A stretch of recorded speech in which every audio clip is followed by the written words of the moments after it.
उत्तर प्रदेश की बखरी पर गांव की एक खास पहचान थी। गांव के बीचों बीच खड़ा सदियों पुराना पीपल का पेड़। दिन में वो पेड़ गांव वालों के लिए छांव देता, पर रात ढलते ही कोई उसके पास नहीं जाता। बुजुर्ग कहते थे, ये पेड़ सिर्फ पेड़ नहीं है, इसके नीचे किसी की अधूरी आत्मा भटकती है। गांव के बच्चों को भी सख्त मना था कि सूरज ढलने के बाद वहां झांकने तक मत जाना। गांव में ही रहता था एक नौजवान लड़का, रामू। पढ़ाई लिखाई में ज्यादा अच्छा नहीं था, लेकिन बहादुरी दिखाने का शौक बहुत था। गांव वाले जब भी पीपल के पेड़ का जिक्र करते, रामू ठहाका लगाकर कहता, भूत प्रेत जैसी कोई चीज नहीं होती, सब दिमाग का वहम है। उसके दोस्त कई बार डराकर उसे चिढ़ाते, लेकिन रामू हर बार मजाक उड़ाता।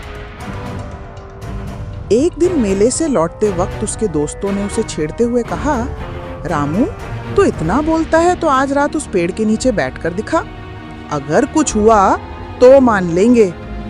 रामू ने छाती ठोक कर कहा, ठीक है, आज रात सब देख लेना। गांव में ये खबर आग की तरफ फैल गई। लोग मन ही मन डर रहे थे, लेकिन तमाशा देखने की जिज्ञासा भी थी। चांदनी रात थी, गांव की गलियां सुनसान, कुत्ते अजीब तरीके से गुर्रा रहे थे। रामू लालटेन लेकर अकेला उस पीपल के पेड़ की तरफ बढ़ा। पीछे से उसके दोस्त चुपके चुपके देखते रहे। पेड़ के पास पहुंचकर रामू ने जड़ में बैठते हुए आवाज लगाई, लो, मैं बैठ गया, ना कोई भूत आया ना चुड़ैल। इतना बोलते ही अचानक ठंडी हवा का झोंका चला और लालटेन बुझ गई। चारों तरफ काला अंधेरा छा गया। रामू ने सोचा, हवा होगी, लेकिन तभी उसके कानों में पायल की झनक गूंजी। वो आवाज धीरे धीरे और पास आने लगी। रामू ने कांपते हुए पूछा, कौन है वहां? पीछे से एक औरत की धीमी हंसी सुनाई दी। उसने लालटेन जलाने की कोशिश की, लेकिन हाथ कांप रहे थे। अचानक उसे सफेद साड़ी में एक औरत दिखाई दी। बिखरे बाल, झुकी हुई गर्दन और चेहरे पर गहरी छाया।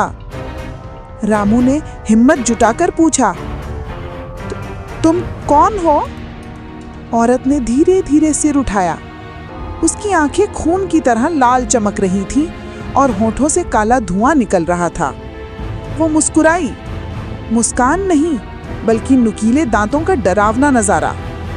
वो औरत कदम कदम करके रामू की तरफ बढ़ी। हर कदम के साथ उसके पायल की आवाज दिल की धड़कनों को चीरती हुई लग रही थी। रामू भागने लगा, लेकिन उसके पैर भारी हो गए, जैसे मिट्टी में धंस गए हों। वो औरत उसके बिल्कुल सामने आ गई। धीरे से उसने कहा, तुम्हें नहीं मानना था ना, अब यहीं रहो हमेशा के लिए। अचानक उसके हाथ पंजों जैसे लंबे हो गए और उसने रामू को पकड़ लिया। चारों ओर उसकी चीख गूंज उठी। सुबह जब गांव वाले देखने आए तो पेड़ के नीचे सिर्फ रामू की लालटेन पड़ी थी। रामू कहीं नहीं था। कुछ लोगों ने पेड़ की छाल पर खून के धब्बे देखे। बुजुर्ग कांपते हुए बोले, वो आत्मा अब रामू को भी अपने साथ ले गई। उस दिन के बाद गांव वालों ने देखा कि जब रात होती है तो उस पीपल के पेड़ के नीचे दो साए घूमते दिखाई देते हैं, एक उस औरत का और दूसरा रामू का। अगर कहानी पसंद आया हो तो एक लाइक करें और सब्सक्राइब भी।